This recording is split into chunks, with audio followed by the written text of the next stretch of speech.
men. And as usual, especially in these days of transgender, no gender, and gender ambiguity, I use the term loosely.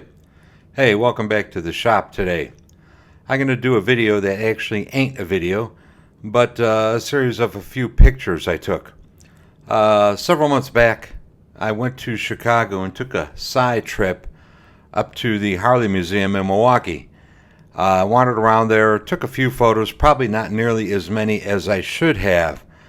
But one of the more interesting things I found was up on the third floor.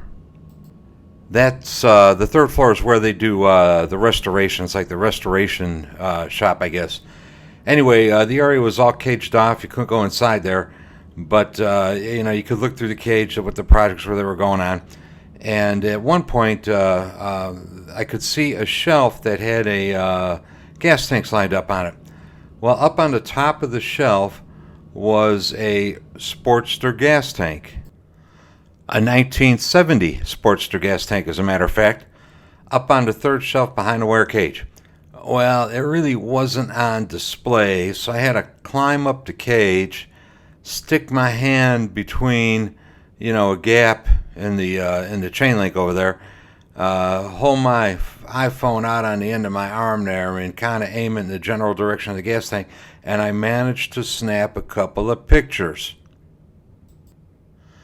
Inasmuch as this thing was in the Harley Museum, I gotta believe this is an unadulterated 1970 gas tank with the original equipment, Harley decals on it. Anyway, here it is. For those of you people interested in restoration, I suppose you could regard this as the authoritative example of where you want to put your decals. I sell these things on eBay, and this typically isn't the way that I put them on a tank myself. I like the top part of that, that slash under the Sportster to be parallel with the gas tank. But apparently, that ain't how Harley did it. So anyway, for what it's worth, here you go. Notice also the artwork on top of the gas tank. Notice a couple of other things about this while you're looking at it. For one, the decals aren't clear-coated. For two, notice the amount of orange peel in the paint job. This is early AMF. And, paint is not what it is today, that's for sure. But like I said, for what it's worth, for you guys who are into restoration, here you go. Straight from the Harley factory. So here's a few other sports-related pictures I took while up there in the museum. Very interesting. I took this picture here in particular because I've done a couple of restorations for people, and routing of the manual advanced retard grip and cable on some of them is always a little bit questionable. But anyway, here's how they did it on an original. Yes, the old XR1000. I had a chance to buy one of these when I got divorced back in 1984. I think it was $3,500 back then, as my memory serves. Could be wrong, but anyway, try finding one now for $3,500. Beautiful. Boy, I'd love to get my hands on one of these things. Nice. So here is a 58 XLCH, and this would be 58 the first year for the XLCH.